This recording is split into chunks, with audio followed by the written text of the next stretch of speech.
Anyway, we certainly always want your input on the ordinances that we do have. So is there an easy way to pick them up or just go into the deal and when they're approved, the resolution, that's the ordinance that's existing currently? So to see our existing ordinances, you can access those on Cokerville City's website, just under our city code. Okay, And that should have all of our existing ordinances as they're approved. okay, because I've been chasing them back and forth and I find them when we finally get them all the way approved through the city council and then that's the ordinance I take it's in effect. It takes a little bit of time to then get them codified into the Sterling codifiers. Okay. Not Sterling, I forget they changed their name, but American Legal. Thank you. Yeah. Okay, thank you. Okay. And you can find them on our website under this government tab, up on the screens. And then agendas and public notices. And here would be the approved ordinances and resolutions. This is where I always look at them, is from there. But they're not just all complete. We have to go to every year because that's a new ordinance or a Correct. change. The ordinance is numbered. Yeah, it's not just a book. Okay. Okay. That's all I have. Is there any other items from the commissioners that need to be discussed at this time? Okay. Riker. Okay, so just to give a brief update on the ordinances that are being worked on right now. We're continuing to work with Sunrise Engineering to make the necessary changes to our subdivision ordinance to comply with state code. Once that's completed and goes through legal review, it'll be presented to the Planning Commission. In addition to that, we're looking at our site plan ordinance. We have a draft in progress for that ordinance addressing preliminary and final site plans. We're working through that right now. The ordinance, or the part of our code that addresses the keeping of animals and livestock, we're currently reviewing a draft amending that portion of our code, specifically addressing the use of chickens in residential zones. Once this draft is complete, then it'll also be presented before you. We're looking at the nightly rental ordinance. The changes that are being looked at in this portion or in this ordinance came from direction given by the Planning Commission and City Council. It's specific to changes specifically addressing the certificate requirements of certificate of occupancy and the fire inspections. We're working on an ordinance that addresses our city parks. We have a draft for the definition of a tavern. That's currently being reviewed. We're working on an ordinance draft that amends our time-limited parking regulations. This ordinance would specifically address the time allowed to park on the street as well as the parking of RVs and trailers in the street. We're continuing to work on criminalizing our code. We have several drafts that address different penalty sections within our code. Those that are in Title 10 will come before the Planning Commission once they're completed. As far as other ordinances that are on our list to update, we have our retaining walls and fences ordinance, the creation of a lot split ordinance, an ordinance that establishes regulations for accessory dwelling units as well.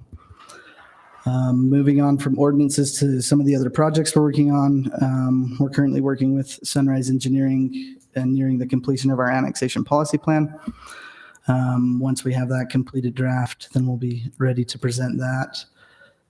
Additionally, we're continuing to work on the development story map that was mentioned at the State of the City. That's going to show the status of different developments within the city, where they're located, as well as some other information there. And that's all I have, unless you guys have any questions. Any questions for Riker? As you can see, he's staying busy. And it really is very helpful for us that all you are doing. Thank you. Thank you. Darren.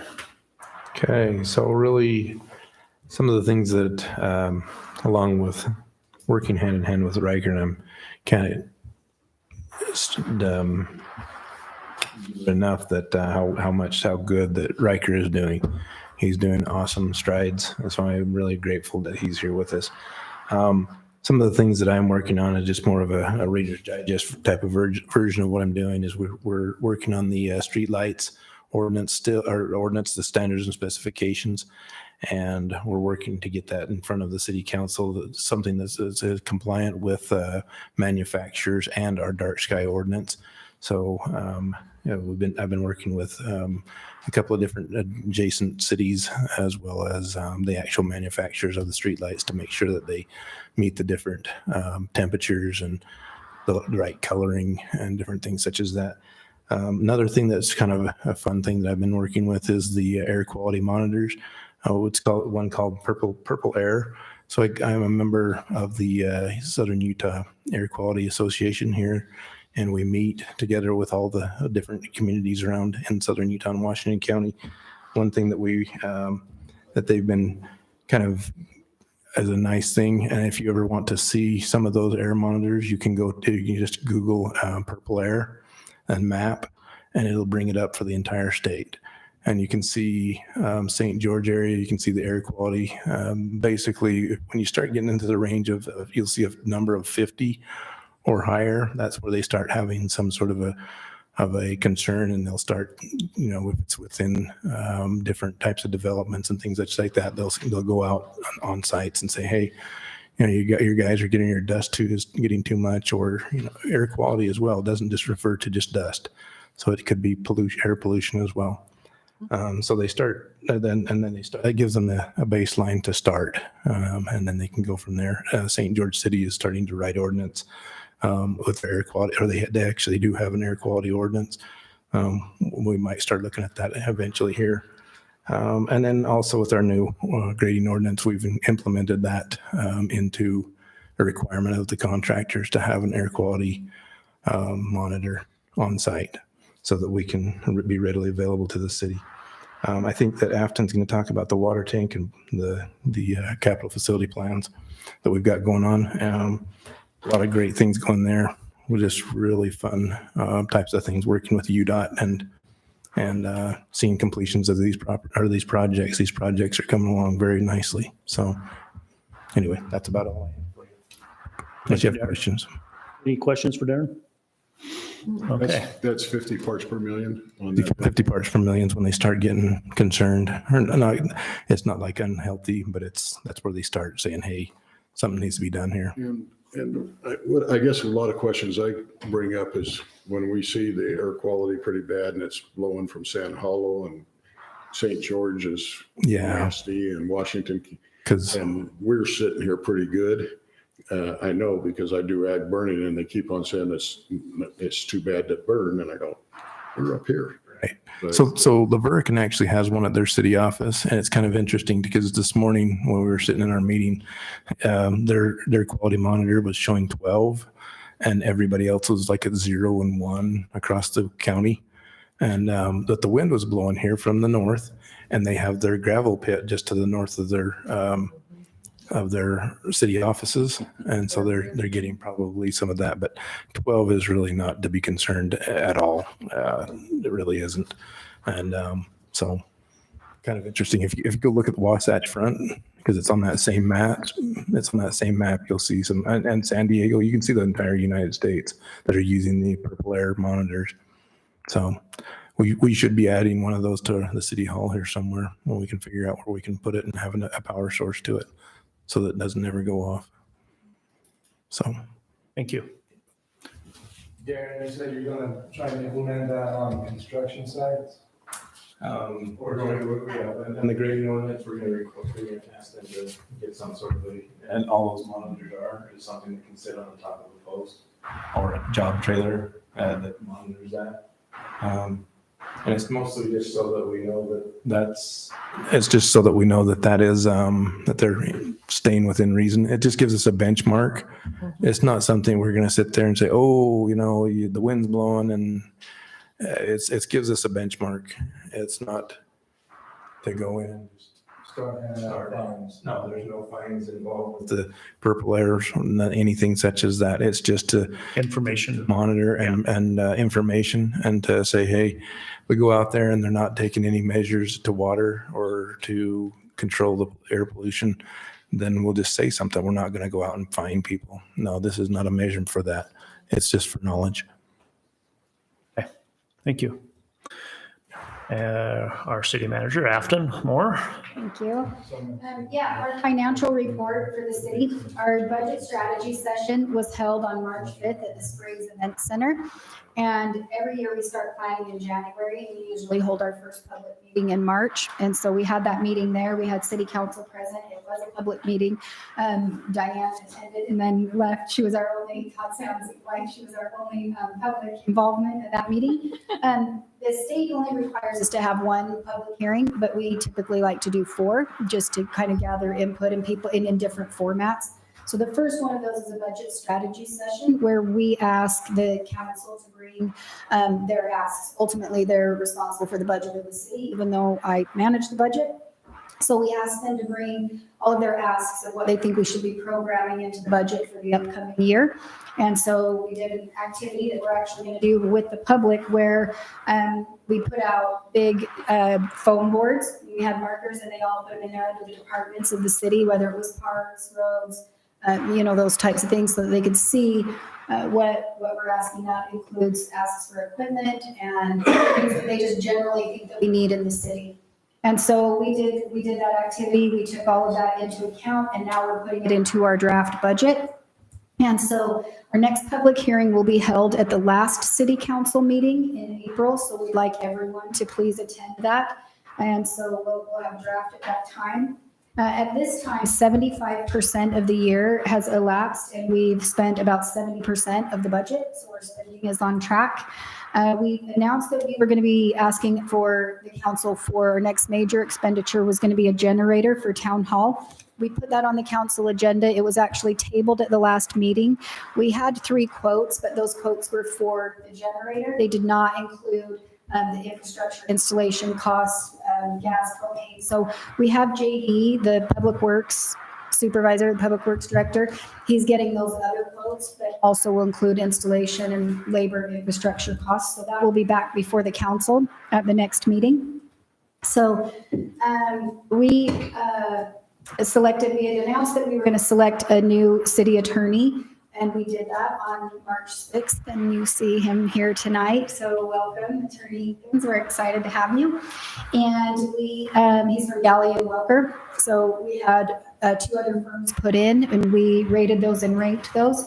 And one of the things that weighed heavily on the decision was that we wanted someone who, 1, could attend the meetings, and, well, I should say 1, didn't have a conflict of interest with the city, and was able to attend the meetings, and had a long history and expertise in land development and municipal. So those weighed heavily on our decision. We were happy with that decision, and so we hope to have a very long-term relationship with your firm. So it's going great. We meet with him on Thursdays. And so we cover all sorts of topics, trying to get these codes reviewed, interlocal agreements reviewed, MOUs, which are memorandums of understanding. We're trying to get those reviewed very timely and get them back to you in draft format. So we're happy to have him here. We also held our State of the City. That was very well attended. It was packed and we had a great time. It was held on February 28th.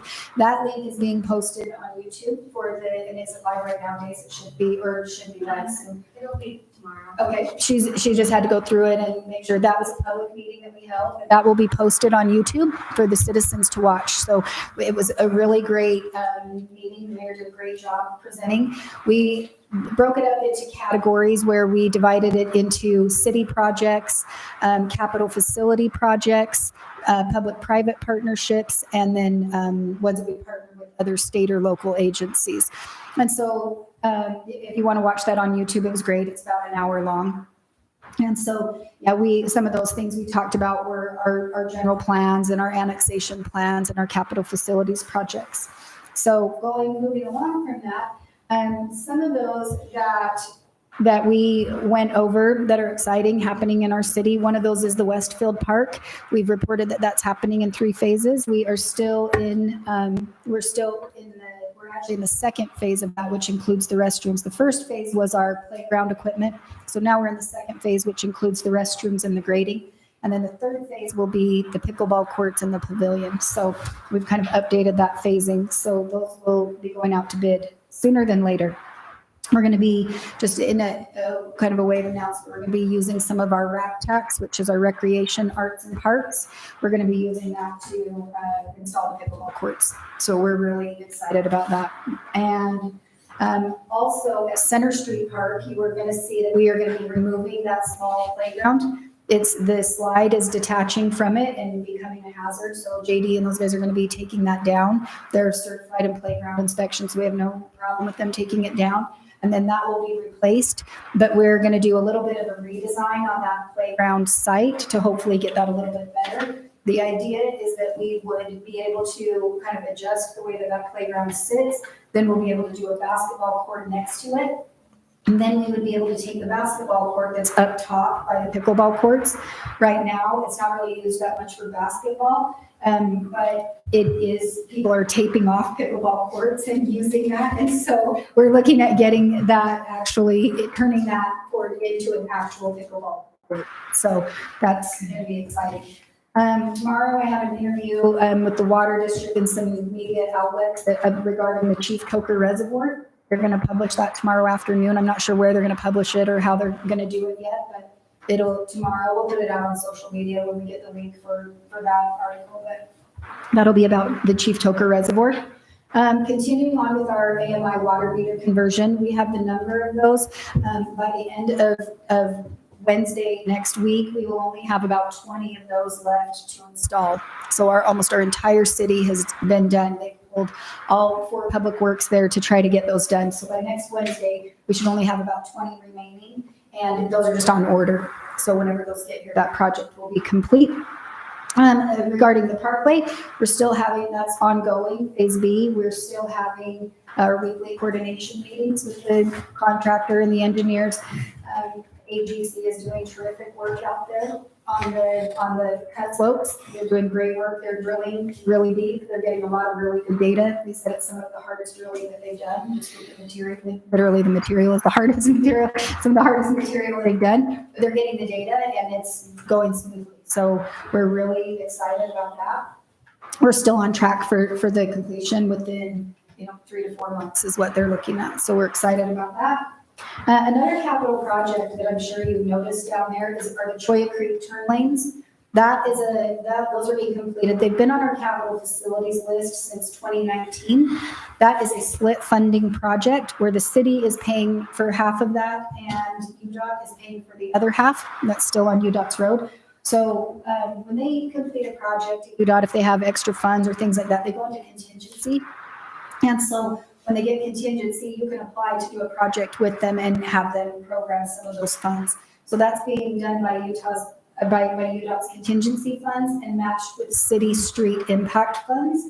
And those are the funds that come from when someone pulls a building permit, and those are split out. Those fees are split out, parks, storm drains, water, and that. So we've saved enough money in that streets impact that we're able to complete that project. So I've had several people from Choya Creek tell us that they're excited about that they've needed it for a long time. So we're really excited about that. You guys will notice we had talked about the state of Utah, the water tank, the grant that we received to build the water tank. That is under construction out off of the Parkway. Dale Cox Contracting is constructing that. That project is scheduled to be complete by June 30th. So that's a big job, but they're out there, they're pouring the walls, they're getting ready to pour the deck. They've got a lot done and they're moving at a rapid pace. So June 30th is the date. We met with him yesterday and they think that by June 30th, they're gonna have that done. Stapp Brothers is still ongoing out there by the freeway. And then Jerry is still continuing on the west side of the freeway. And next week, just coming up, we're going to have some other information for you. Darren and I are going to attend the Utah Water Users Workshop. That's a 2-day conference in St. George. So we're going to do that. And then on Monday, we're going to attend a meeting with the Water District where they give kind of an annual report. So we should have some really good information for you there. The other thing I just want to mention really quickly is that our new website did go live. You will notice that there are, we're keeping it live because we want people to look at that and use it and then offer feedback to us. We understand that some of these we're working with Civic Review right now. to actually reorganize some of the information. So when you see it, things might be in a different spot, or we might have to look around for a second. We understand that, and it's ongoing, but we want to edit in real time, and we want to get, at the same time that we're editing this on our end, we do want to get some feedback from the public. And so that's one thing we wanted to mention, is that the website is live. We actually started that project. We looked today, we started that project we're back in 2021, and then in 2022 we started going on. So it's been a long road. Couple of other things that we just wanted to mention. We have hired a new culture and rec director. Her name is Bailey. We're super excited to have her. She's going to be taking over. Rachel Peart moved to Hurricane, and then she stayed on for a while as our culture and rec director. So we have Bailey coming on, and we actually added to her duties. Part of this came from the Toberville Sentinel, had put out some requests for more public involvement. Some of it had been feedback from our website. Some of it had just been questions people had asked me in passing. So we developed a job description that included communications and outreach for public involvement, and she's going to coordinate that. She used to work at the city in Provo City doing their culture and rec, and did a lot of communications and outreach. And she got engaged and moved here. So we're super excited to have her. Oh, wow. So she will be starting on the 25th. So you can meet her at the Spring Social. And the last thing that I wanted to just say is something that is just an update of something going on in the city that has not happened since I've been here until this time, but it is going to be on the next agenda, and it does involve planning commission. And so Stacy was kind of involved for this. And so in our council policy and procedure manual, there is a provision in there that all of the council signs that policy and procedure manual, and it outlines, things they can do, things they can, rules of order in a meeting, those types of things, how many trainings they're going to have in a year, all sorts of different things. But there is a provision in there where our grading ordinance that passed from planning commission to council, it ended up passing in city council as well. And so that is currently signed by the mayor. That is the grading ordinance for Tokerville City. The council, in that policy and procedure manual, there's a paragraph that allows them to reconsider a decision, or by making a motion, you can make a motion to have a decision reconsidered. And so that has actually happened. When that happens, it has to be two council members who were in the majority. One has to make the motion and the other has to second that. So that has happened. So if you're wondering why the grading ordinance, so at the next regularly scheduled city council meeting, which is next week, they will be hearing just the motion. They will not be discussing the grading ordinance, but they will be hearing a motion to reconsider. And so there is a motion that has been made. There's a second that has been made, and you will see them take a vote on that motion to reconsider. If that motion and the second, if that passes when they take the vote, then you will see the grading ordinance discussed at the next regularly scheduled city council meeting. So you would see that on the agenda. If that passes, you would see that on the agenda the first week of April. So, and then from there, they can discuss it. They could table it, they can just Kick it back to us, it could be whatever. Kick it back to you. But you do need to know that part of that council policy and procedure manual that allows for a motion to be reconsidered, that has happened. So that's kind of the last thing that I have. On another note, we have a lot of really fun events coming up. One of those is our Easter egg hunt. It's going to be super fun. And so we always have that for the kids who are from 0 to 12. And then 13 to 17, we have those days. I don't know if you want to pull those up, but from 13 to 17, we had our spring social, and a lot of the feedback on those surveys of what would you like to see. We had teenagers say, do something for us. So we've done that. This will be, we've done it, third year now, I think. And so when we've done this, we have a giant golden egg that we hide somewhere in the city, and it busts open. And when they find it, they bust it open, and it just says, congratulations, you found the golden egg. Take this back to the Center Street Park, and they get to pick up $100 in cash from there. Oh, wow. And so it's super fun. We release those clues right at 10 a.m. and then we hold the little kids Easter egg hunts during that. And I'm sure you've seen it. We've had kids, they go on side-by-side scooters, they ride bikes, they walk, but it's great. And so they start that scavenger hunt. We release those clues at 10 a.m. on social media and in person. They pick up the clues if they're there. And they go until they find it. And so it's been great. So we've hidden that all over town. So I'm not sure where I'm going to hide it this year, but it'll be fun. So that's for the teenagers. So technically, I'm just turned 15, so I get to do that, right? Identify as a 15-year-old, and that's okay. I just turned 15, so. Yeah, I'm a leap year. And so, yeah, so that's what we're going to do. So we'll have the hunt for the golden egg and the Easter egg hunt. We are still going to have the spring social. That's going to be held in April. We actually flip-flopped those. Normally we have the spring social and then we have Easter in April, but because of when Easter falls this year, the spring social will be after that. So anyway, that's those are the updates that I have for you. And I'm only here through those. So, but you'll see, Wednesday, April 24th, Center Street Park. And that's an opportunity to come and meet the council, and it's fun. We just have a barbecue. So. Thank looking you. forward to that. Yeah. You can cover Just- a lot of ground in a Yes. paraglider, can't you? That's right. Yes. Does anybody have any questions for Afton?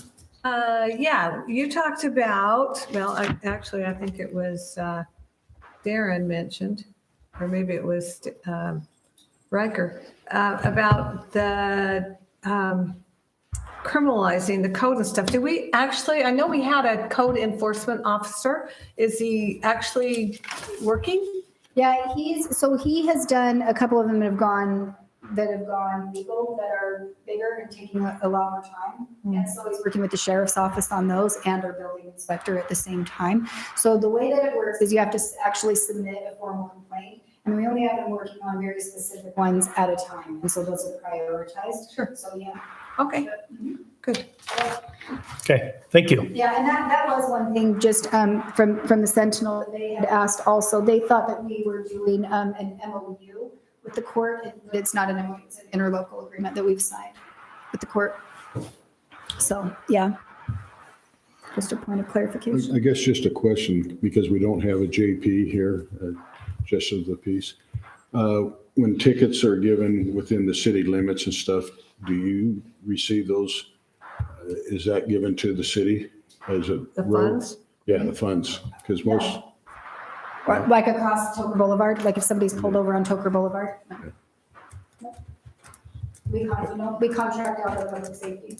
I know, but most funds in any city or county it goes through, when there's a ticket given, the funds go to that city or county. No, it's, It's the county. yeah, yeah, you're right.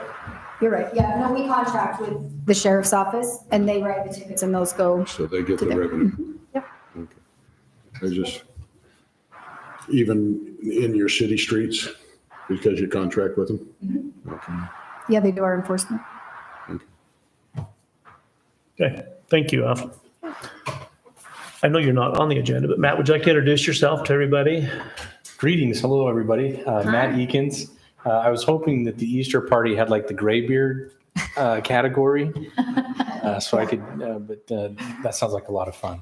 I think that's the Easter bunny, the great beard. The graybeard. I'm in that category. I guess I'll go find a big golden egg that I can hide and cause some confusion. Excited to be here and participate on a now a full-time basis. Started working with the city as conflict counsel back in October. And then when there was the change with council, I served as interim and looking forward to serve now as general counsel. I've been here in St. George over 15 years, coming up on 16, and loved it. It's been great. 3 kids. We're down in the Little Valley, Big Valley area, I guess you'd say, with all the growth.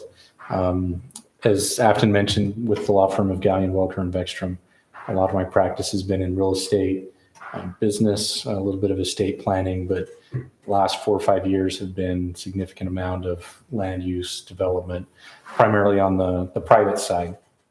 Our firm has represented Rockville since its inception in 1988. So I've done land use municipal basis for a little bit on and off, but it's always been for landowners.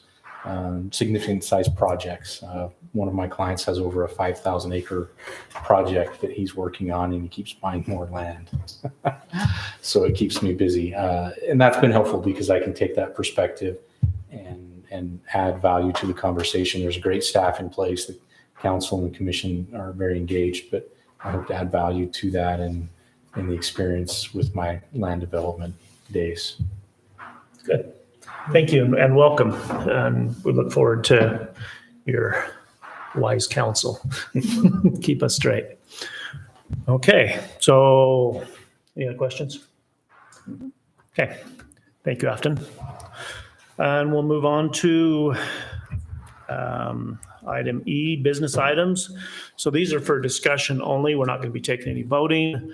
There won't be any public commenting with all the people in the public here. Todd? This is just to discuss if we want to pursue these items any further. So we'll just go through them. So business item E1, discussion on Tocqueville City Code Title 10, Chapter 9, Agricultural District, and the possible consolidation of the two agricultural zones. So this came up, well, let me give a little history on this first. I'm going to guess, my memory's terrible, 6 months, 9 months ago, whenever it was, maybe it's not been that long ago. A resident came and asked the commissioners if we would look at creating a half-acre agricultural zone, or at least allowing half acres to stay in agriculture. So if you have a 1 acre lot and it's in agriculture, and if you wanted to split that, then you would have to change that to residential instead of agriculture. One of the benefits of keeping it agriculture is then with the water district, we're not subjected to all of the rules that go along with that. And so through a lot of discussion, the commissioners decided to create a separate zone of half-acre agriculture, half-acre. Does that sound correct, Riker? Yep. Yeah. Okay. So, and I forgot to ask you, would you like to start with this or? No, you've kind of covered what was on Sorry. the agenda item sheet. We currently have those two zones. You've covered the background on how the Ag 0.5 was established.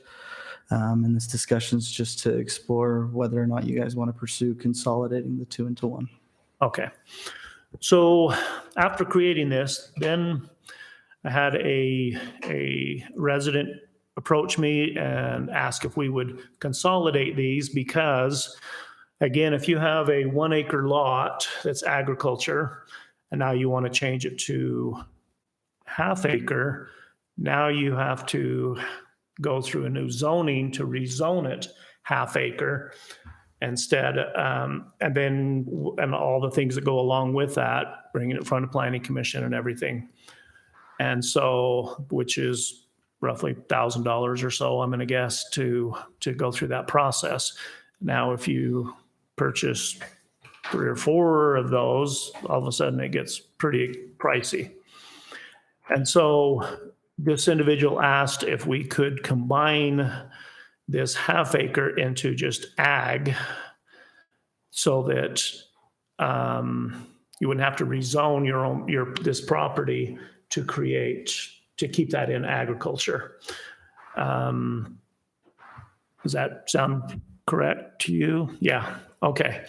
So I asked Riker in this if he would if there was any way to do this and come up with a way of creating a table where if it was just ag, then one of the things with half acre ag, when we talked about it as commissioners, is animals didn't want as many animals on half acre as you would an acre or 20 acres. Mm-hmm. And so to resolve that, I asked Riker if we could create a table that put in the Ag 1 zone where if you're half acre, you could see the animals that are allowed. And if you're larger than that, then go ahead.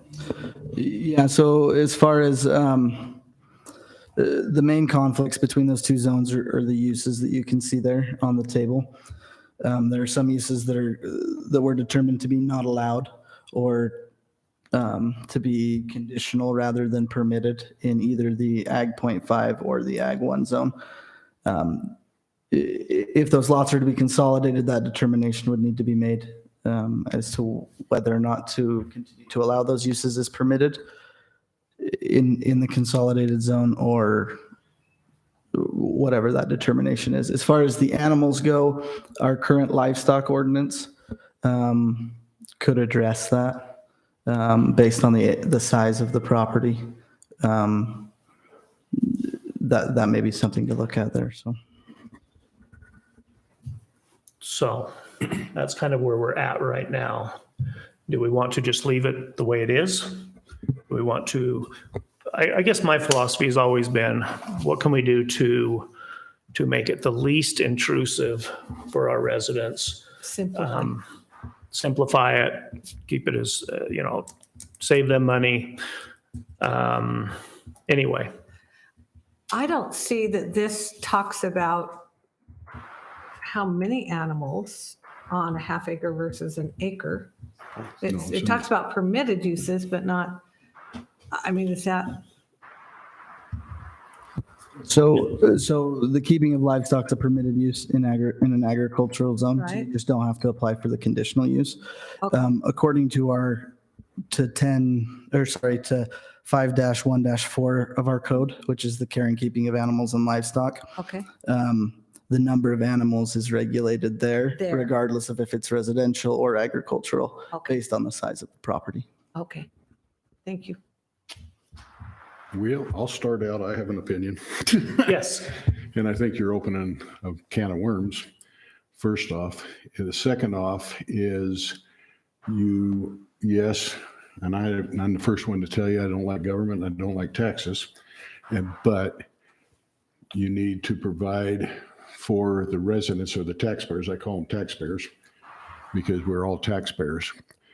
But what you're doing, and I'm sure and you're going to open a can of worms of everybody with 1 acre lots coming in and splitting them just so they can sell a half an acre and make some money, or making another buildable lot, things like that. If they want to do that, they probably need to come in and go through the proper channels. The second thing is to do this properly, and it'll put a lot of work on staff. You need to do a full analysis on how many 1 acre lots there are in ag, and what the impact of cutting those into 2 lots from 1 acre does to the city.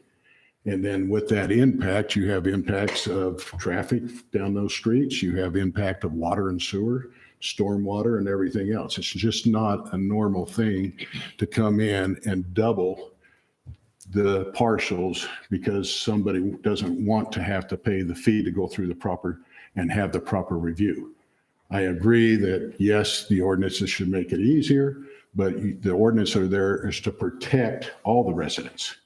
And that's the residents surrounding him. So to me, I'm looking at a lot of the old city lots in Torkerville, and I'm not exactly, but looks a lot, most of them are 1 acre lots. Mm-hmm. And I would never reduce them down past 1 acre because that doubles your density, that doubles your impact, that doubles everything that needs to be studied and analyzed properly before you could even consider this. This is pretty well, allows a lot of uses for a half acre already in there. And if it's ag zoned and 1 acre, or now split it into 0.5 or a half acre, that just really compounds everything that the city has to address.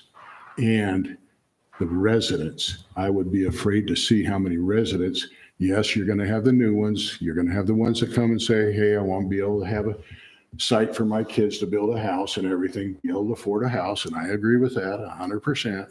But also you're going to have the ones that have been living here with this quality of life. And most of you and I moved here to have this quality of life. And then you're going to impact that quality of life. It's going to take where I could go into my property and do an ag where it would allow 45 homes. Now I can double it and allow 90 homes. Well, you still can through, Yeah, you if you can, do but- R112. Yeah, but I do not, wouldn't want to do that for that purpose. Now, somebody down the line that buys my place or whatever, but as far as I'm concerned, you can bury me here and I'll take my backhoe and bury me here.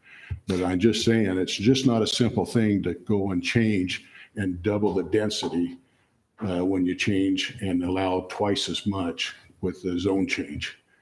And I would be cautious of doing that without the proper studies in place, the proper impacts that it will cause and everything else. And then when you bring it out to the public, boy, you're going to have people screaming both ways. Doesn't matter what you do. There's people going to scream both ways, but you've got to look at the impacts and the quality of life, what it does. You have an acre. Do you enjoy your quality of life? Or do you want somebody now 10 feet from your property line and another 10 feet on their property line? Now the house is 20 feet from you, which this is what it allows.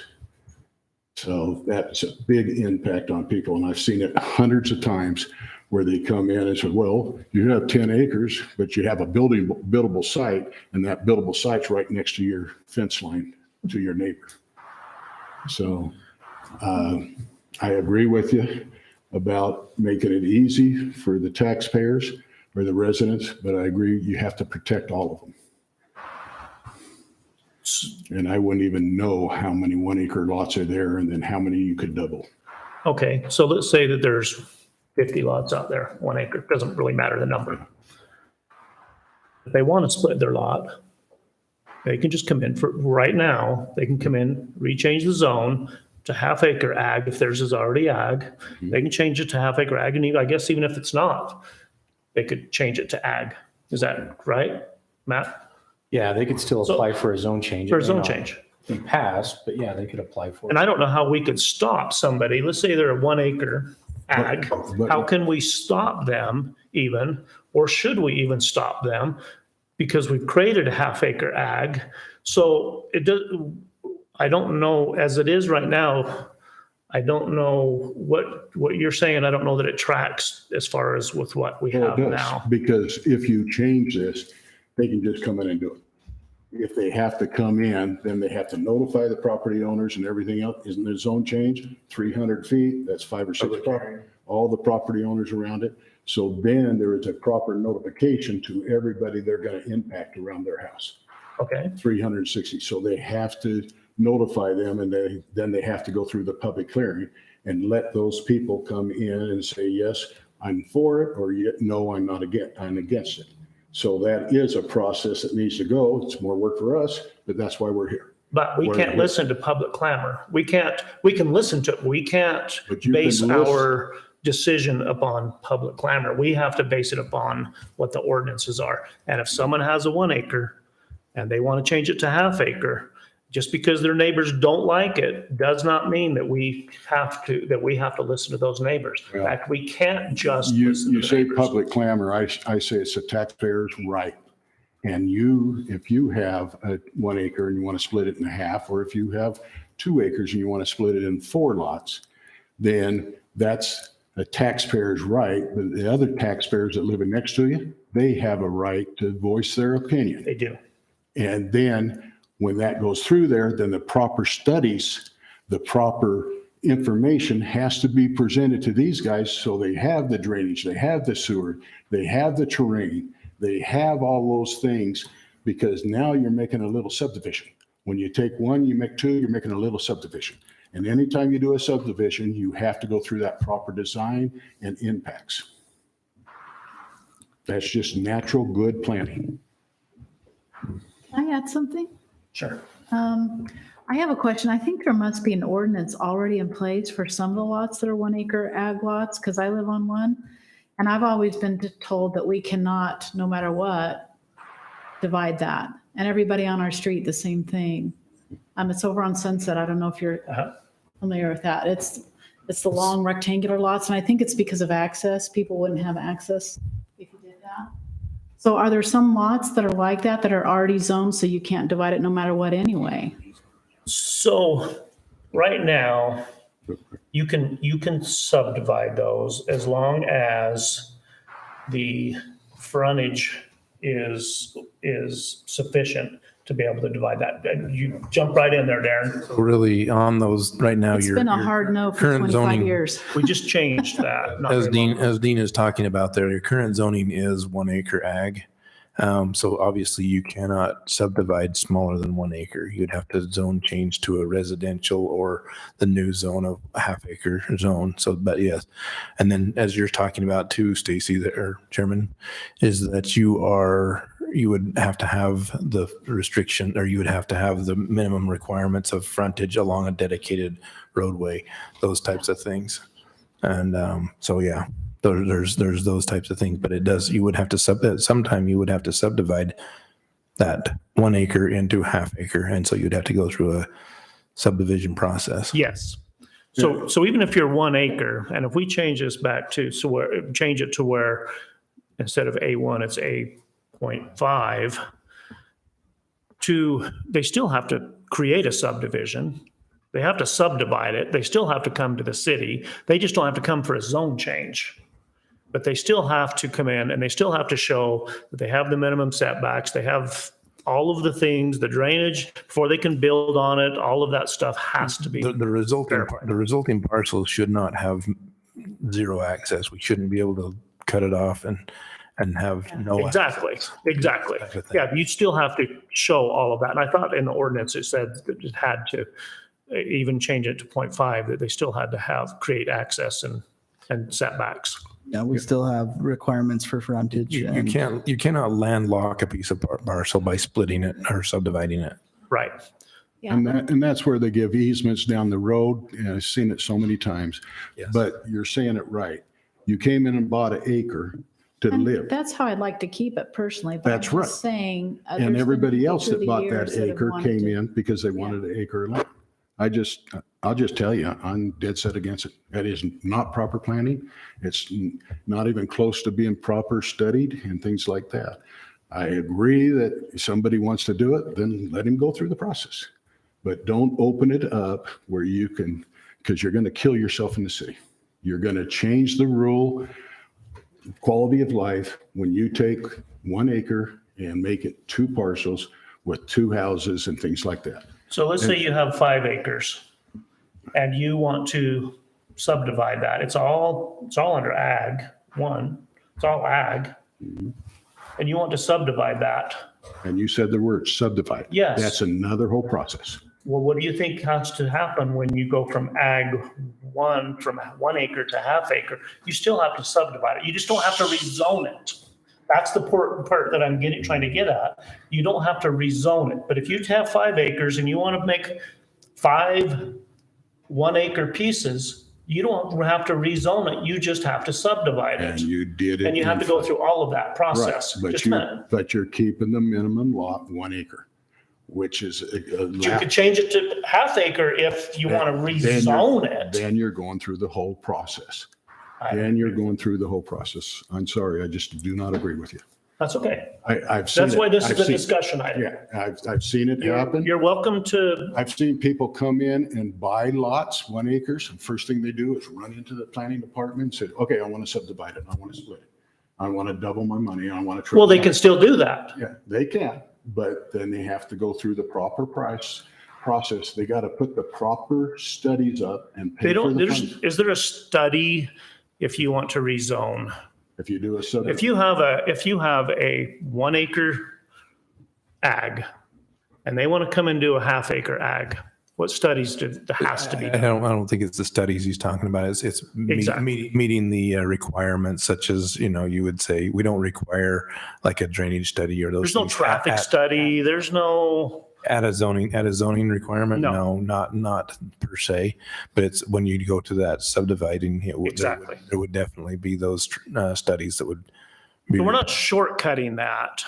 We're just eliminating the one process of, And I don't know if Dean, you're talking about the studies. What are you? Oh, I'm talking about all the impacts that can double from putting another buildable parcel. And then you got another house that can be built there. And then you duplicate that and then it'll start snowballing. It'll start happening everywhere. And they can come in and play against the ordinance and say, okay, I'm going to zone it. And then they come back and it's zoned, and then they got to go back. But by the time when you start piecing things together all over checkerboarding, it screws up everything. I It's think not- you're it's not- misunderstanding what's it's- happening. It's not proper planning. I think you're misunderstanding what's happening. No, because you're saying 1 acres. So 1 acre is everywhere. So 1 acre over there splits in two, 1 acre over here. Then they go over here and they're splitting 1 acres into 2 parcels. Right. And that's checkerboard planning. So So just to clarify, what's being discussed right here wouldn't subdivide any parcels. Consolidating these 2 lots would not subdivide existing parcels as they are now. Those parcels, if the property owners wanted to subdivide those, would have to come in and go through the subdivision process, a separate process. Yes. Not this process. What this would do would cause all of the existing 1 acre ag zones to become half-acre ag zones. It would not subdivide them, but it would change the minimum density allowed, or the minimum lot area. Thank you. Anyone else? I have one point for the discussion, and it's more if you want to do some homework. But if there were a situation where you have the 1 acre lot and you want to go down to half acre, split it up, the city ordinance calls that a simple subdivision with an application process, review process, and it's spelled out. So if somebody wanted to do that, there's already a process in place. They'd have to go through that simple subdivision process. Right. Correct. Thank you. You got anything? I have another question. Yes. Is the way it is now, has it been working well? Nobody's done it yet. We just passed this not very long No, ago. I mean, before Oh. that, had everything been working well? So that's staff. before this, if you had 1 acre, that was as small as you could go, keep it ag. Yeah, If you had 1 acre and you wanted to split it to smaller, then you had to go R112 and you had to change it to residential, which you could do with your 1 acre ag if you wanted. I'm just saying, you could do that. The purpose of try to keep it ag is to try to keep so that And the water district your rules. general plan. You have to And- stay in compliance with your general plan as well. Yes, because the general plan encourages for agricultural land. And so that's the whole purpose. So that anybody that has 1 acre most certainly can come and just ask for a zone change for R112. And I think we'd be hard pressed to not approve something like that. But when you say the water district and things like that, if they subdivided, split, put a half an acre and they wanted to get a water hookup meter from the city will automatically make you go to the water district and pay the fees at the water district Yes. to get the water. So you're still going through the water district and you have to go through everything else. So you're not getting away with No. any of that. It still make you still got to pay those fees. And those fees are ridiculous, I understand. But you have to pay them. I had to pay them. Let me see if I can clarify that. When I mean you have to go through the waters, yes, you'll have to pay an impact fee, all of that stuff, just like anybody else does. But you could still be able to use it for pasture. You could still put a cow on it. If you change that to R112, you get what, 700 square feet of grass is what our landscape ordinance was. Yeah, I don't, and I'm not so sure that I need to verify that it is per zoning. I think it's more of new construction, it's tied more to new construction than zoning.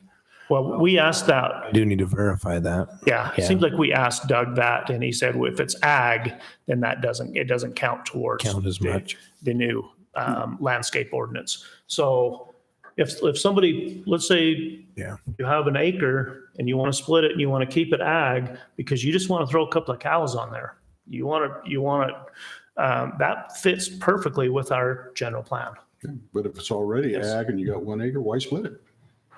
Because you can do what you want to with it. It doesn't make Yeah. sense. And like she says, staff, has it been a problem? Has it been broken? No. in my Don't- mind, if it ain't broke, don't fix it then, Yeah. right? I don't know, but I'm not an expert. I'm still learning, so. It's just been brought up to us as a possibility of doing this. So we the process is to bring it to you. Absolutely, and it's just discussion, and whatever we decide, that's where we're gonna go. If we want to continue to pursue this, and then maybe it goes nowhere, fine. So right now, people with a half acre lot, if, let's say they already own a half acre lot, it can't be zoned agriculture the way it is now? Or it can? Technically, it could. You could come in for a zone change. If you Okay, just, if you if have you're a half R112, I mean, technically you could come in and change it to R15, R.5, or 8.5, thank you. Technically, you could do Okay. that. That's good to know. But our district attorney showed out under the simple subdivision, there's a process already in place. There is. So you don't have to. You can go through that process.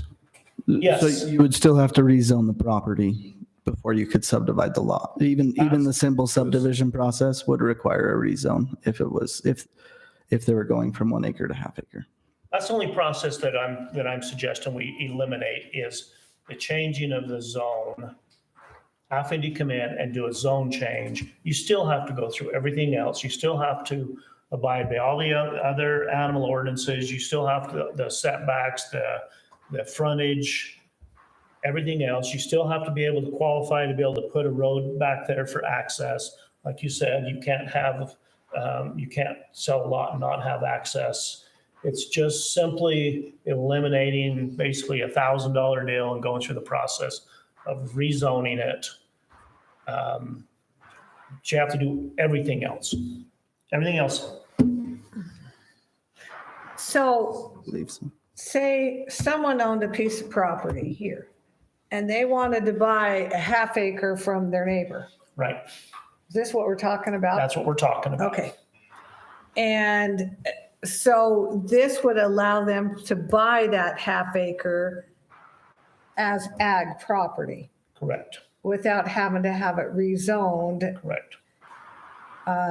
Would it have to grant access though if it's just a Yes. neighbor acquiring it? You would still have to subdivide the property because if it's a parcel and it's a 1 acre or larger, and you're trying to break off or subdivide so you can sell that half acre to your neighbor, there's the key word is subdivide. You are subdividing your original parcel from one parcel to two parcels.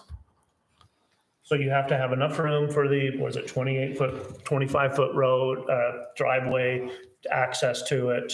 And you'd have to have the 80-foot of frontage. Depending on what your zoning is. It's your frontage depends on the zoning. Right.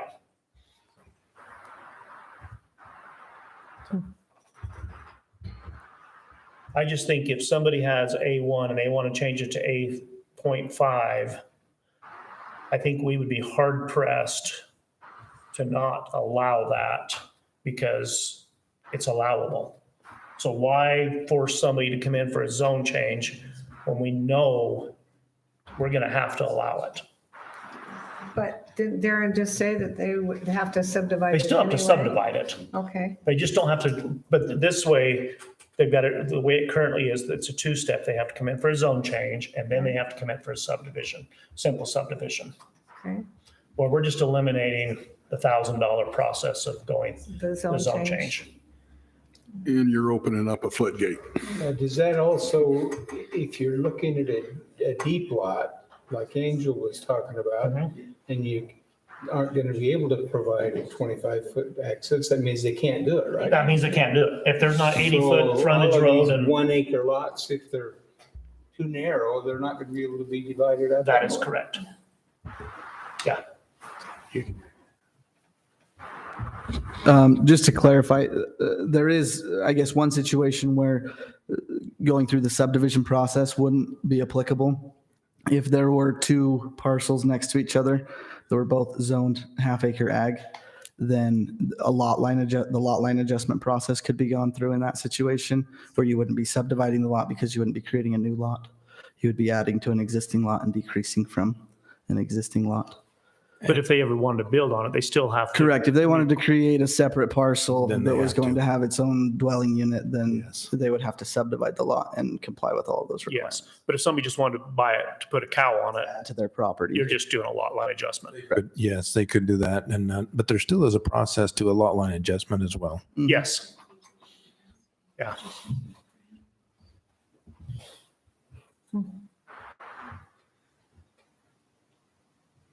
So I guess what we need to decide is, do we want to continue to pursue this? Do you want to just leave it the way it is?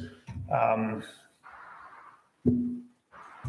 are we going? There's no motions. I'm not made. scared. I'm not scared to talk, and there's no motions and everything. I say leave it like it is. Okay, Deal with it. It's new. You said it's new. It hasn't come in front of us yet. Let's let it lie and let's see what happens with the public. But don't open it up to something that's not necessary. If you're a gentleman or lady or whatever wants to come in, let her come in and go start through the process and things. But I say leave it. Okay. That's my thoughts. see, my thoughts are just the opposite. Why require someone to spend the money? You're gonna To do do a it zone twice change. instead of just once. Yes. Why force someone, because we are going to approve it. I see no reason in the world that someone comes in on Sunset or wherever that is, and they want to split those and make it a half acre ag. I mean, we have to follow our ordinances and that would be allowed. I still say zoning's there to protect. And that's why we got to keep zoning and enforce zoning to protect. And you're protecting everybody. You're protecting the one that's coming in for the application, but you're protecting everybody else that for 40, 50 years bought a 1 acre lot, expecting to keep 1 acres all the way around them. I say, Well, leave it. leave it using that logic. Firelight can't do anything because it's been that way for 100 years. Light came I've in. listened, just a minute, Dean. I've owned a lot of property. I've listened to that logic from landowners when they say, well, I've been trespassing on your property for 100 years and it's been open and nobody's done anything with it and I don't want you to touch it. That, I just don't buy that logic. But don't you buy that if you have a subdivision or a development coming in that's going to put that big of an impact, that they need to go through the proper channels to make sure they are properly doing it? And all of us cities, counties and everything are getting pushed by the developers. And you can see it all around us. And you have a right to protect your quality of life. They have a responsibility to protect the quality of life and to enhance the quality of life of the residents in the city of Okay, Torque. so tell me this, how does making them come to a zone change protect anything? Still, why change it? It's there. It's been there long enough. It hasn't been there very long. It hasn't been broken. Why change it? Okay, well, our opinion. Consensus. You guys want to pursue it? Do you want to see what it would look like? You want to just drop it? How many people have come to ask for this? So I've had 3 people ask me about this. None of them want to develop it. They just want to put cows.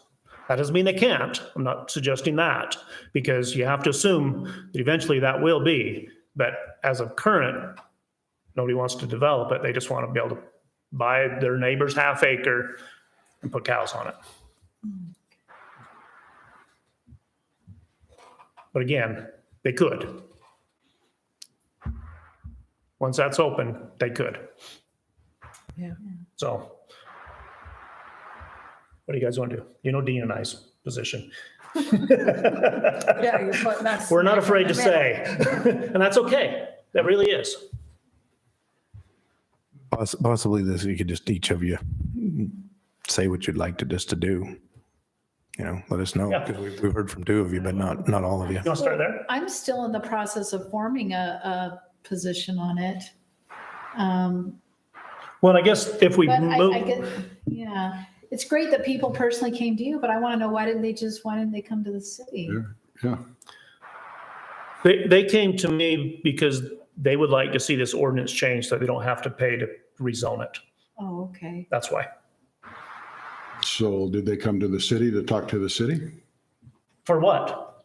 They know that they would have to talk to rezone it. There's no reason to talk to the city.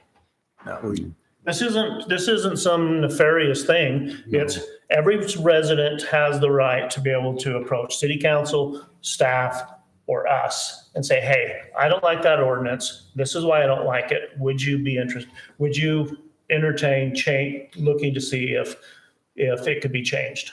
That's how ordinances are written. That's how ordinances are changed. I need to study it more then before I have an opinion, Okay? just because I'm, And I guess that's what I'm asking is, do you guys want to look at this, study it more, or do you want to just drop it? I'd be fine if we dropped it too, but either way. Okay, Either want to study it more, or if you dropped it, I wouldn't be sad. okay. I think I'm right there with you. I don't want to open up something that is going to create a problem.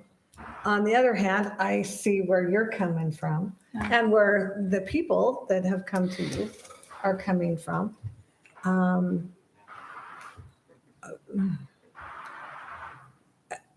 I assume that at least one of these people that have come to you are entertaining the idea of buying more than a half acre from more than one neighbor.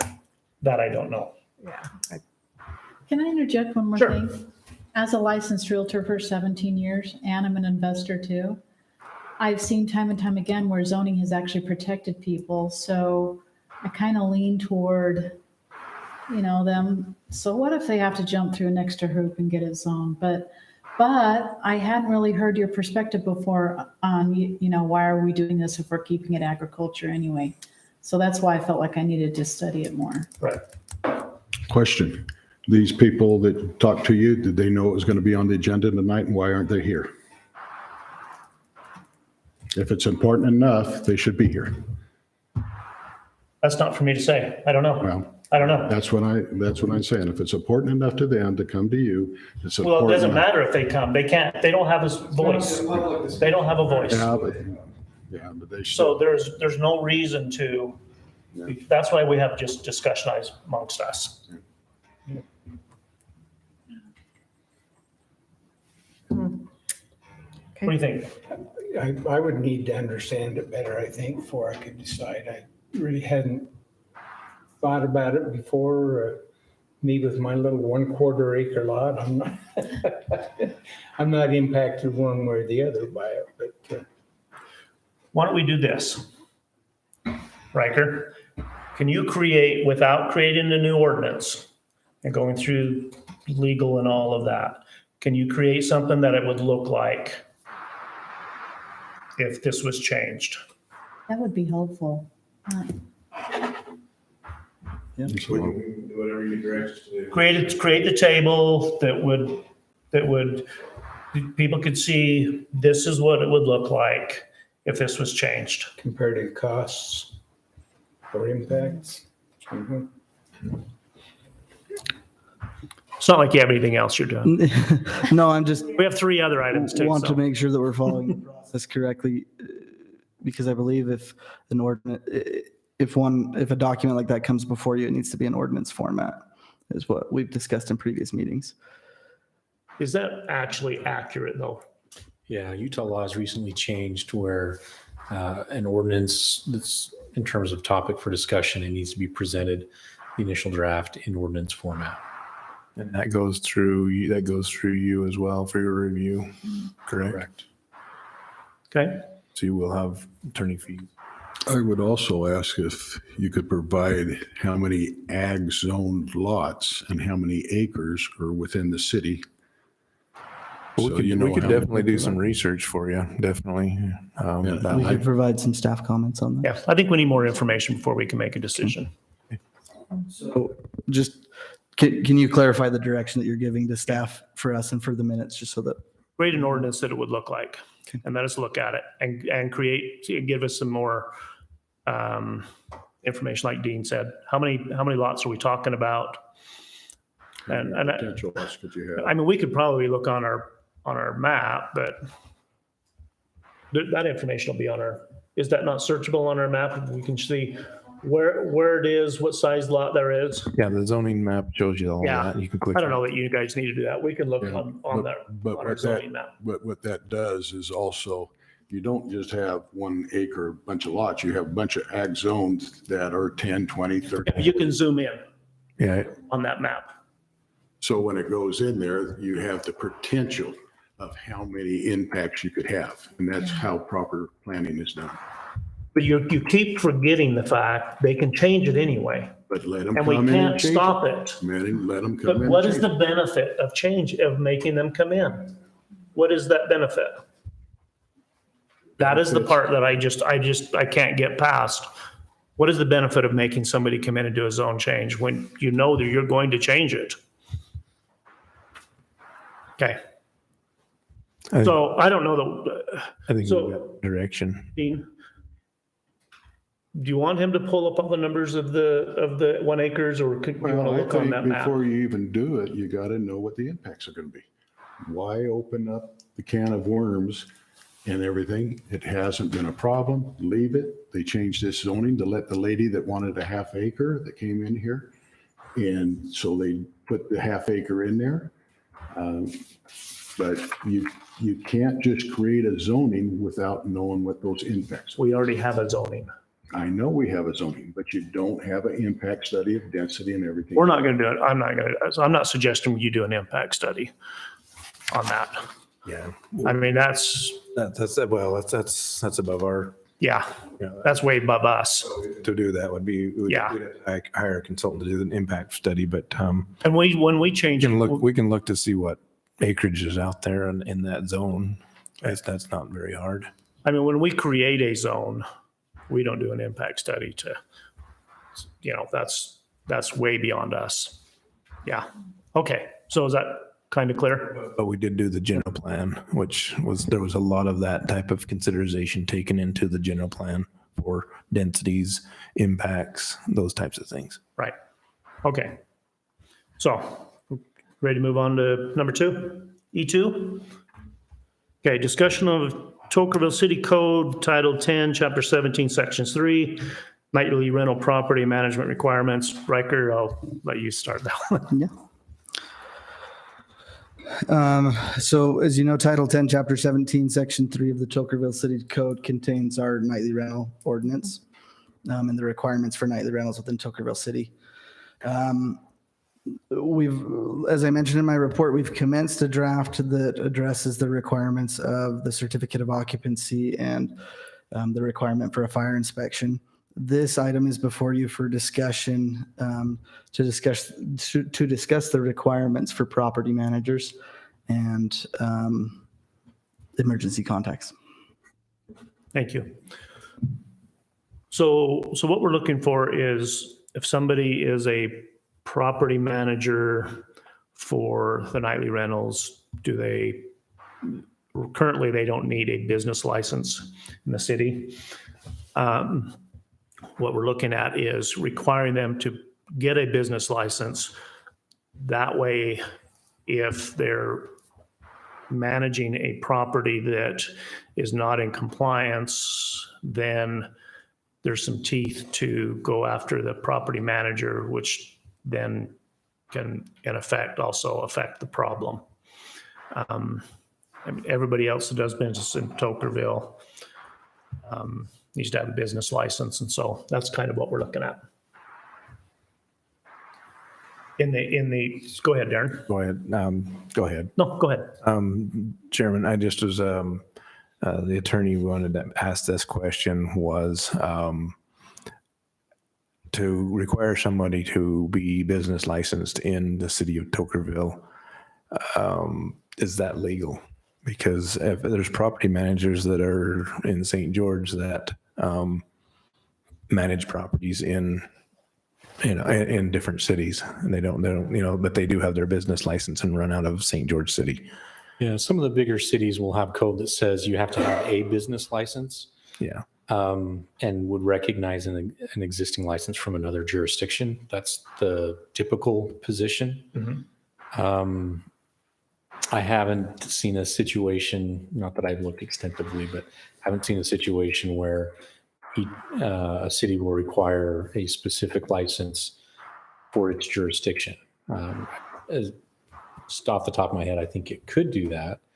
But if the purpose is to get contact information and help look at enforcement, I think you could look at that information in terms of what's required in the application when they're trying to get their nightly rental. They can identify if they have a property manager, who it is, their contact information.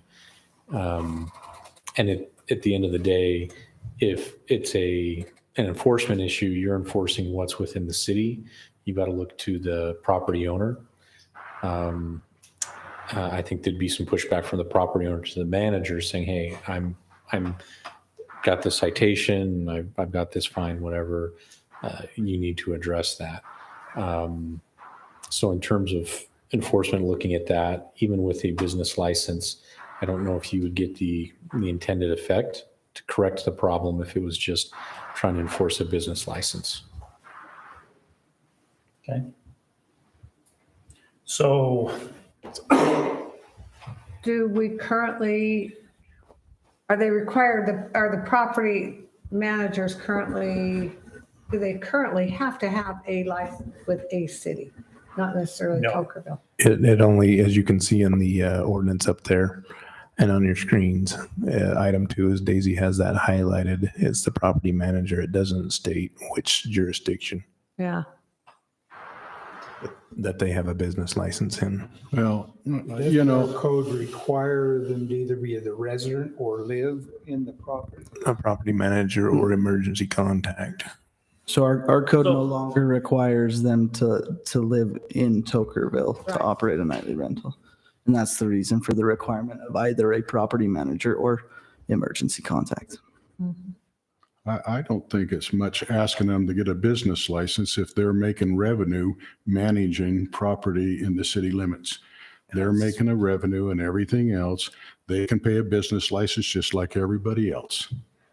The only thing is like I was asking, is that legal to make them get it in the city of Tokerville? I think you could. I mean, technically, if you pass something like that, for me to do business in Tokerville and show up to the meetings, am I required for a law firm to have a business license?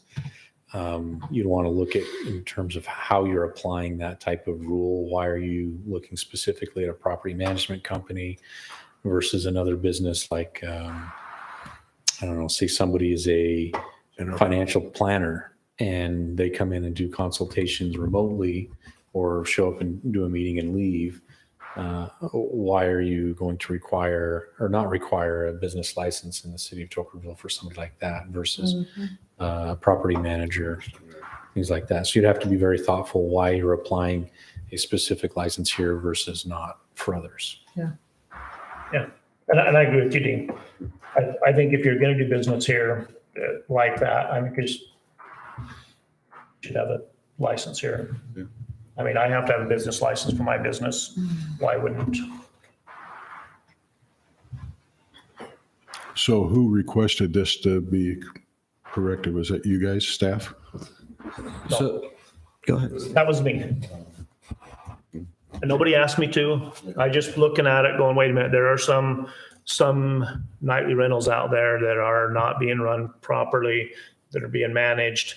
And it's like, wait a minute, this is being managed by a manager that doesn't even have a business license here.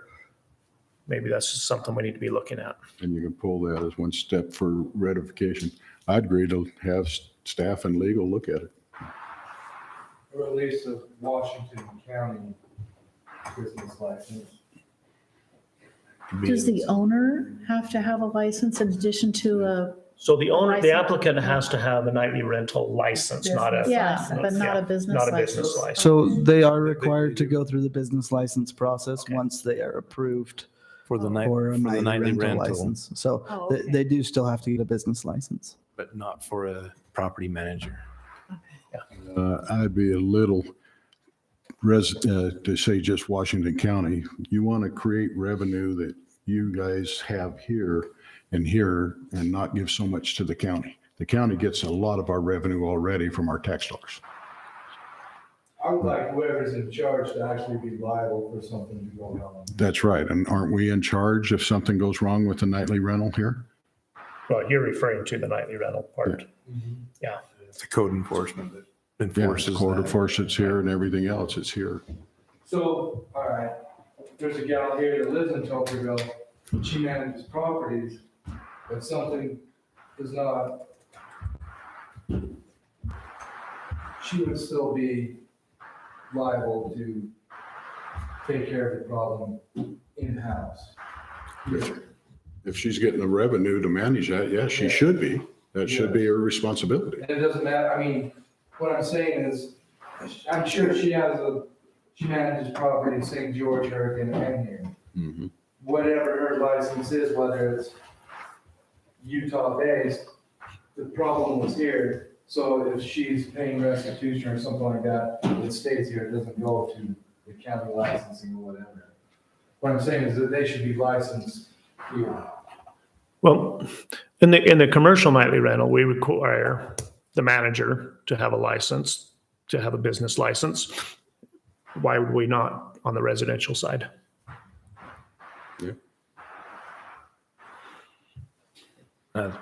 So, I just wanted to refer to legal to make sure. that Yes. we're- Yeah, I agree. yes, thank you. And so, Matt, As of right now, I'm not aware of anything that would stop the city from adding another license requirement for that nightly rental. It's just more thinking of your practical application. What are you really trying to achieve? Is it fee generating? Is it enforcement? I can come back, push on that. And then you want to make sure that you're reasonable and objective in terms of why you're requiring a business license for, say, a manager of a nightly rental versus other businesses. So it's not an arbitrary situation. And kind of glancing through here as I'm getting a little more familiar with it, you'd also have to consider if you're going to make updates. I think it's item section P, as in Paul. The business says it's required and the license must be displayed in the location of the nightly rental. But that's for the owner owning it's having the license for the nightly rental as well as the business license. Would you be making that requirement as well to have the business license of the property manager posted and prominent on the property itself? so in our commercial zone, we require the owner of the property to have a license. And then we require the manager to have a license. And the logic behind that was if the manager is not managing properly, then they're at risk of losing their license to manage that because we would take that business license away. That gives the property owners incentive to make sure that they're making sure that the manager is managing it properly. I guess that was kind of our logic in that. And I guess it kind of goes the same way with this. Well, first, making them consistent. And second of all, basically making the managers manage it properly. Otherwise, they lose their license. Are you going to require every nightly rental, home-based ones, to have a property manager? Because it also states in the code that it could be an emergency contact. So if you've got Correct. their neighbor or something like that, it could be, then they're not going to have to get a property management business license. That's a good question. Because basically and there are some of those people, I believe, in the city that are doing that. Their neighbor is the Right. emergency contact if they're not around. Right. I don't know. Should we require them to be a business? I don't know. That's a good question. So that's just direction. Yes. And Because otherwise, everyone could just say, oh, I'm just an emergency contact. yeah, exactly. But if you're also directing the people to come and clean and on and on and on, then that. Yeah. So. You've got to, they can lie to you. So this has been in place about 5.5, 6 years. Thank you. Has there been any, or I guess what issues have come up with the nightly rentals in terms of trying to manage, make sure there's compliance? What type of issues are staff facing or complaints been? I'm not sure if there are any. Daisy would have would have to ask the girls up front that do the permitting.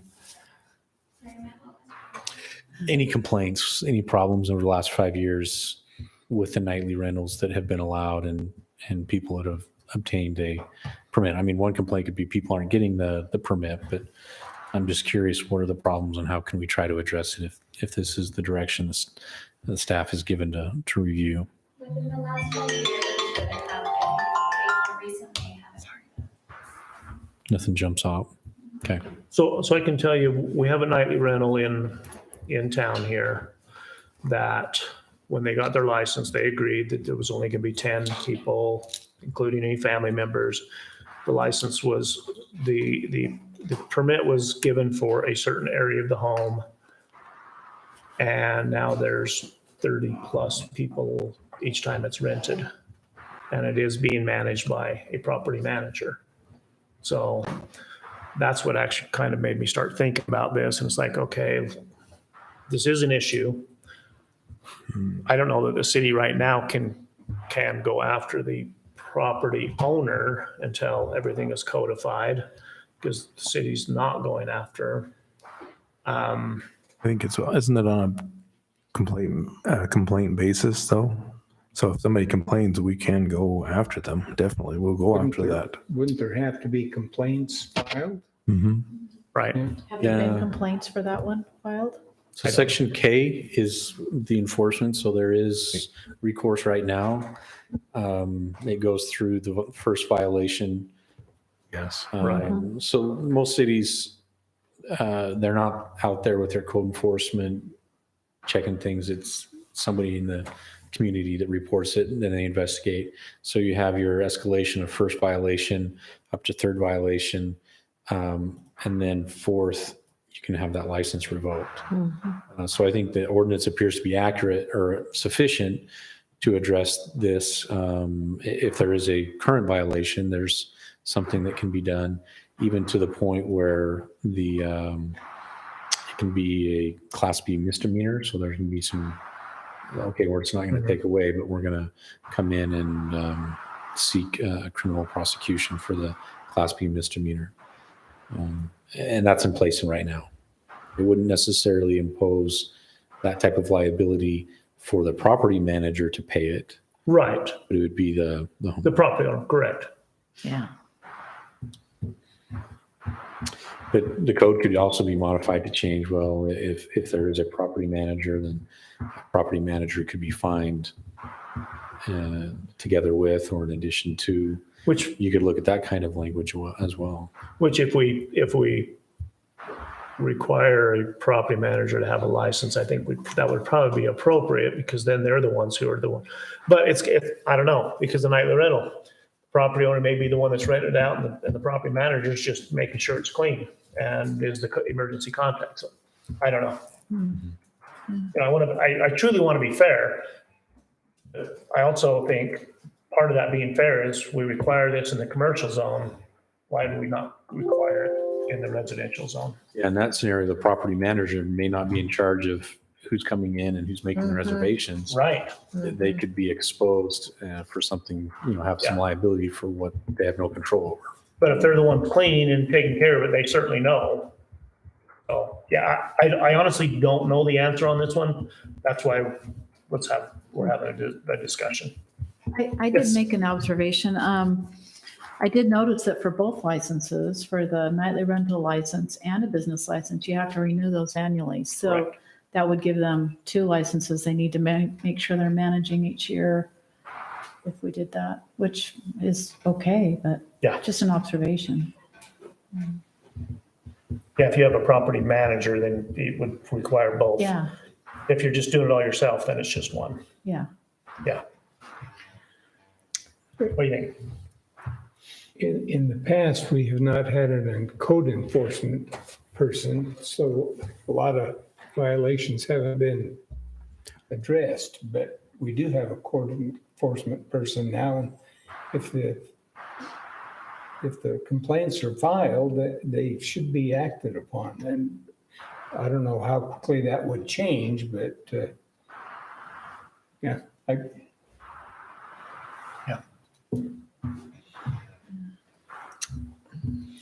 So, you want to go down that road? Do you want to just leave it as is for now? You would, or just leave it as it is, not just necessarily for now? Or what would you guys like to do? If you did go down the road, you'd have to clarify the property manager / emergency contact. Yes. For sure. Yeah, you would. Yeah, there would have to be some other language changing in that. Do the nightly rentals now currently pay a tax? They do. They Yeah. do, okay. They pay a room tax. The ones that are legal. Yes. In industry, let's say you're using a recognized brand like Airbnb or VRBO, something along those lines. They actually collect and pay that. It used to be the property manager 4 or 5 years ago had that obligation. They've completely changed it to make sure that those transient taxes are being paid. Does that go directly to the city or does that go to the state and then the state? So it'll be paid to the state. The state then reports and pays down. Okay. So, I would be Any inclined to leave it as is right now unless it becomes a problem. But I agree. I agree. okay. I agree. I'd like to see the enforcement start to happen. yeah, Okay. There we go. Item E3, discussion on Tokerville City Code Title 10, Chapter 19, Article D, Section 8, streets and roads and the number of entrances and exits within subdivisions. Riker. I almost started. Val's kicking me. Shut up. Shut up. So this portion of our code is Title 10, Chapter 19, Article D, Section 8 of the Tokerville City Code. This is referencing the street and road requirements for the design and construction of subdivisions. This is presented before you to discuss the requirement found in 10-19D-85, which talks about the requirement for an additional of more than one entrance and exit roadway. Okay. for any subdivisions over 20. Over 20 lots. Yeah. Well, over so 20. yeah, so this maybe this so that you could basically when a subdivision comes in, if they have 57 lots or something to that effect, they need to have a secondary access. But if they phase it into the first phase is 20 lots, they can't build that second lot or second phase until they have a secondary access. And I believe that kind of the comments here is what does that second access need to be? Can it be an emergency access that's 10 feet wide, or does it need to be a full-on approved city standard cross-section road? Okay, so this is another item that I've had several taxpayers, residents approached, and I've had several people come ever since we actually passed, or since we discussed, not passed this ordinance, since we approved a specific subdivision. And so I guess, like Darren said, the question, so Darren, one thing, we'll need to make a change to this ordinance. The state fire code now says 30 residents. I just learned that today. Okay. And I think it did. I think it did before. I think it really did. I think Okay. it was just the fact is our code, because we can always be tighter than state codes. Yes, okay. And I believe that's why it's 20. I I- don't think we were in compliance with, or not, I shouldn't say compliance. We did not match state code. But I was told that it just changed in January, that it just. yeah, or I think whatever it it was, but I want to, could be. yeah, I'm not sure. But Anyway, yeah, I agree. You could go with state code to be more compliant with theirs. so the thing is, if somebody builds a subdivision, the first 20 homes, they only need one access. It needs to be a regular street cross section access, 45 feet, whatever that number is. 60. So, and then the 21st home, after that, they need a second access. Now, the code just says a second access. Always kind of relied on the fire district, and they're just saying a second access that can be used, has to be approved by the fire marshal, and just as long as they can get emergency vehicles up there. So currently, a subdivision can be built with 100 people, 100 homes. Look at Trail Ridge Estates. There's one access. There is a fire access through a quarry that is cabled. Yeah. That is their second access, and technically that is legal. Wow. Now, Isn't Westfield still just single? Yes. Westfield Road is still Yes. just probably the world's longest cul-de-sac. Yeah. And that is being, so that is being worked. It is being worked on, and absolutely. And Yeah. so the city certainly recognizes that Westfield is obviously a problem, and that will be corrected. But Westfield is just a big, long cul-de-sac. It's true. It's true. So, and Trail Ridge Estates really technically is just a long cul-de-sac. Yes, they do comply with the current ordinance, that they do have another access where I guess an emergency vehicle could cut the cable. I thought it was a padlock though. Or on a gate. padlocked or whatever, Yeah, it's, but they I can think get it is. access. it's through a development. One road is cabled and one road is gated. Okay. And not more specifically, I think that we need to move forward with whatever direction you guys want us to do, rather than, we've got some that we can fix and we are working on fixing. Right. And we're going forward doing that. Westfield Road, the extension of there is working. Trail Ridge Estates, there's some issues there, but we are moving forward with that, but it's slower than we want. Yes. And the next, that type of stuff. But I think what we need to really focus on is what do we want to continue to do forward? And I asked that same question to the attorney is on that. Can we be tighter than state code or fire code, and what their requirements are? I've always kind of wondered that. Yeah, the city can have more stringent access. There is, in terms of Section 5, in my estimation, a little ambiguity in the code where it says if you 20 lots, if you have more, you have to have more than one entrance and exit roadway. There's really no definition of roadway. If you're going off the International Fire Code is really what the state follows, and most jurisdictions do.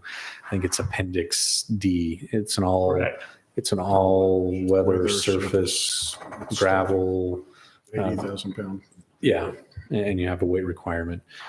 That's going to be your standard if there's any question in terms of what's required here or not. That's the design.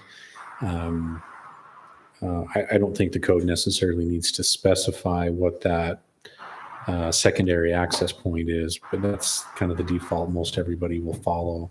And I'm almost certain that Ash Creek, for its fire service, that's what he'd be looking at from an approval and inspection standpoint. Correct.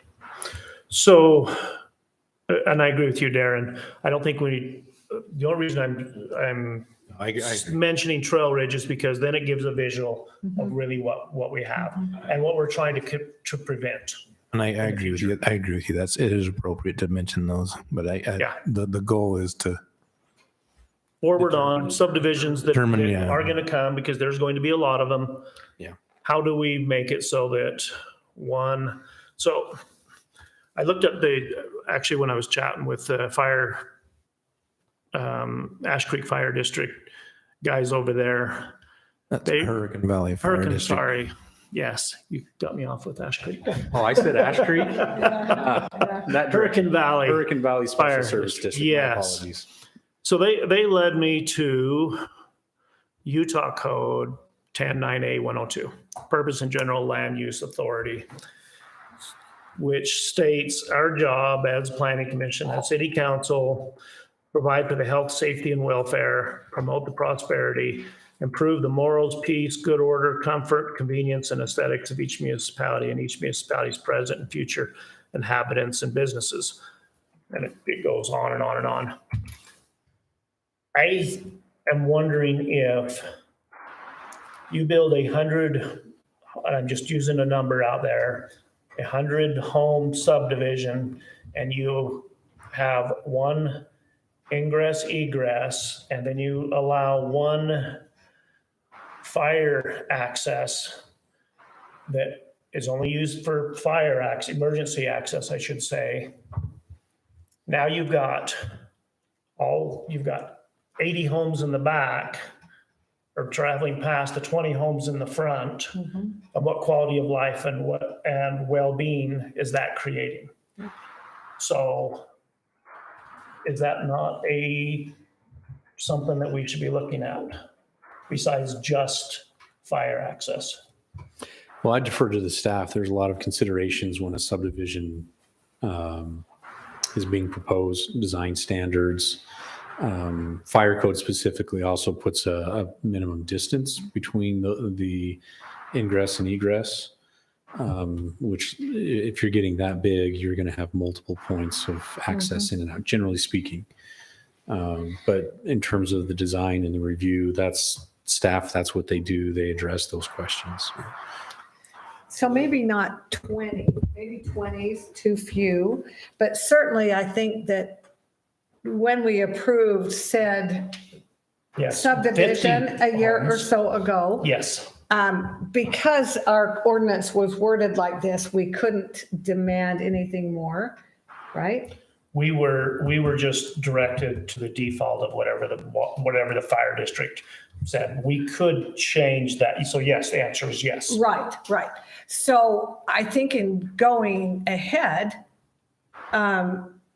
when we have a big subdivision like that, I think it should have 2 roadways Yes. in and I out. agree. I mean, you have 60, anything over probably 30, 20 might be okay, but you get like 50, 60 homes and they're all using one access in and out. That's a lot. It is. That's really a lot. This is the whole reason we put the bypass. Yes, Because of So- that same problem. So proper planning, and let me come back, any place that you should have 2 in and out access. Now you're seeing it with these firestorms are killing in Hawaii, Paradise, California. Oh, They have state highways. Yep. Hundreds of people are being killed and can't get out. yeah, And there's, because of poor planning and things like by that. the city. So, and I've had to deal with the fire department and the rules. This is basically right out of the old fire zone, International Uniform Fire Code. But under any proper planning, you should always have 2 ways in and out. The city, if we have a firestorm here with the sagebrush and everything else, what do you think is happening in Texas and Oklahoma? Yeah. They're wide open and they're killing people and things like that. You can't get out. You have little time and it's blocked and everybody sits there and burns in their cars right there. Yeah. So it's properly that you would have 2, but it puts an impact on developers. They're going to try to get away with this cheapest way they can get. But there definitely needs to be 2 minimum. And in a big subdivision and things like that, you should have connectors, you should have frontage, you should have all of those in proper planning and design and do it correctly.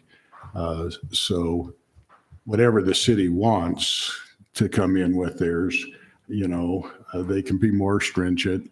The fire code usually is stringent enough, and everybody doesn't like when the fire department shows up, but everybody wants the fire department to show up during an emergency. Yes. And so, I agree.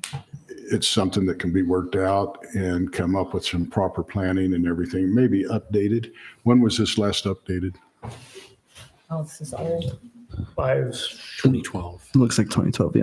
2012? Yeah. Yeah.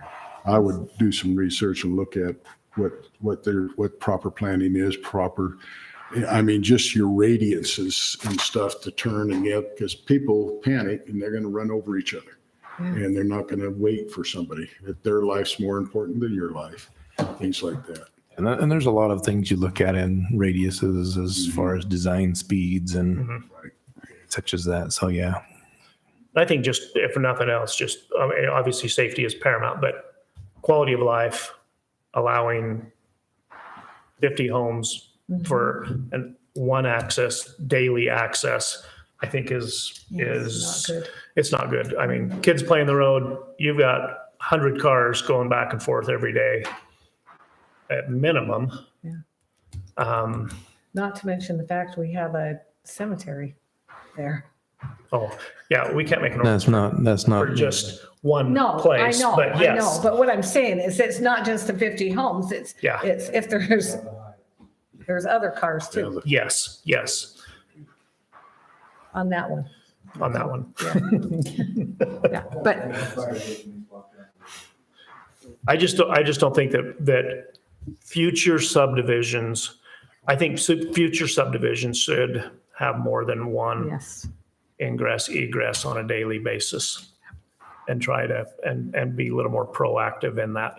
You know, like I say, there's gonna be a lot of subdivisions being built in Tokerville. And so so yeah, if you guys would like us to research those out and would you please? Yes. check with other cities and things such as that, we can. Yeah. Yeah. Thank you. Code. But I think even with fire code, let's look at maybe Yeah. being, yeah, We'll take a lot of those different things into aspects. Yeah. And bring it back before you. Yep. okay. Riker, So just to clarify, the direction you're giving to staff is to draft an ordinance, including that research, right? that is correct. Okay. Okay, are we good on that? Okay, Real Thank quick, you. Stacy, yes, sir. Just in Hurricane project, I'm working on right now. Subdivision has 3 phases. The first phase is 12 homes. And it's either requiring 20-foot wide, 8-inch thick base, circle out, or exit fire lane, or whatever you call it. And that's, there's some places in St. George, I don't even see that. I think Brett with that stuff, Wow. Yeah, I think we need to be more proactive in Yeah. creating better ingress, egress. Okay, thank you. Item E4, discussion on Tokerville City Code Title 10, Chapter 12, commercial districts and the size of buildings in commercial zones.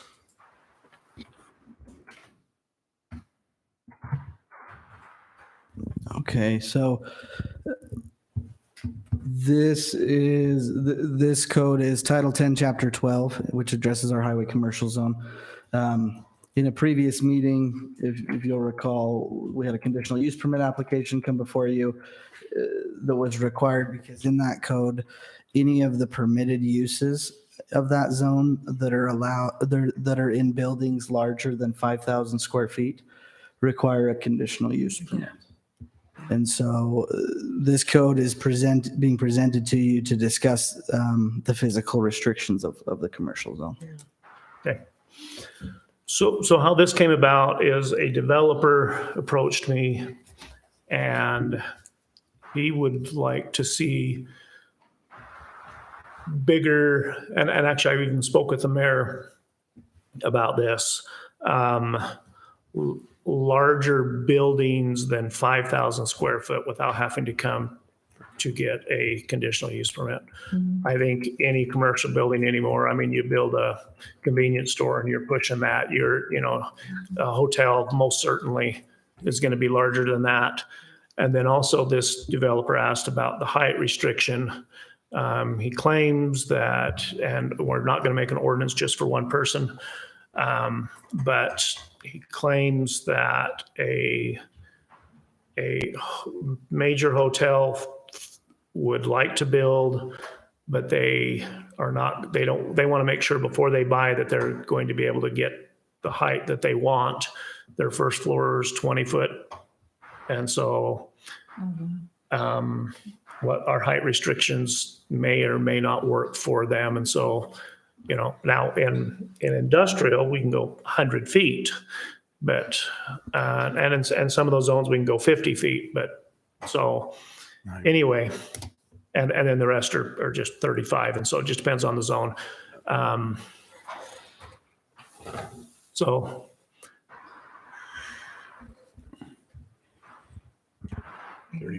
35 foot, In yeah. our highway commercial zone, we allow a maximum height of 35 feet. Right.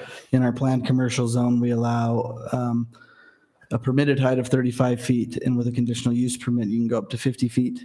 In our business manufacturing zone and our light industrial zone, there's a maximum permitted height of 35 feet, but with a conditional use permit, you can go up to 100 feet.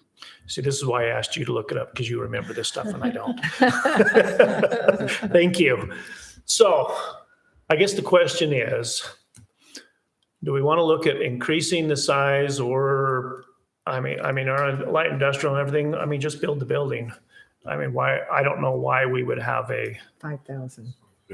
yeah, or even a number. Sizes I mean, are if you want to build a whatever, I don't know that, anyway, Yeah, my body shop was 12,000 square feet. yeah. You know, I mean. So I don't know if we want to revise the numbers, if we want to get rid of the square footage size, if we want to revise the height, if we want to get rid of that. And then another thing that came up today by a councilman is maybe looking at changing the acreage size for industrial and commercial, because right now you have to have a half acre. And the developer also had mentioned that, now that I think about it, because he's saying a lot of businesses, you get a little shop that just needs a quarter acre, do we want to look at that? I don't know the answers to any of those, other than I'm just bringing it up for discussion. The diesel shops up there gotta be bigger than 5,000. Yes, Sat Brothers, their building's right now, they're gonna have to come in for a condition. They already did. Well, and that's why they came in and had applied for that conditional use permit, and they've gone through that process. They followed that. So obviously this needs to be changed, because It does. anything is gonna happen, it's gonna be does. bigger. When I built our shed, I was allowed to build up to 5,000 square foot. So that's all I built. I probably would have built bigger, but I didn't want to have to go through a conditional use permit. I wished I would have, but. And then Yeah, just to clarify, as far, you mentioned a little bit ago about the minimum lot requirements for some of those zones. For the highway commercial zone, there's currently no minimum size requirement there for acreage. And there's no minimum acreage requirement for the light industrial zone. There is a 5 acre minimum acreage requirement for business manufacturing. They just manufacture. Oh, okay. Okay. Which makes sense. And Yes, Darren. was that one of the asks then, was to limit the size and acreage in a commercial? Because that doesn't make a whole ton of sense. Yeah, he was under the impression that you could only go to 5. Yes, he did want to limit that from 5 acre down to quarter acre. So yes. Gotcha. I agree. 5,000 is ridiculous Yeah. for anything to come in.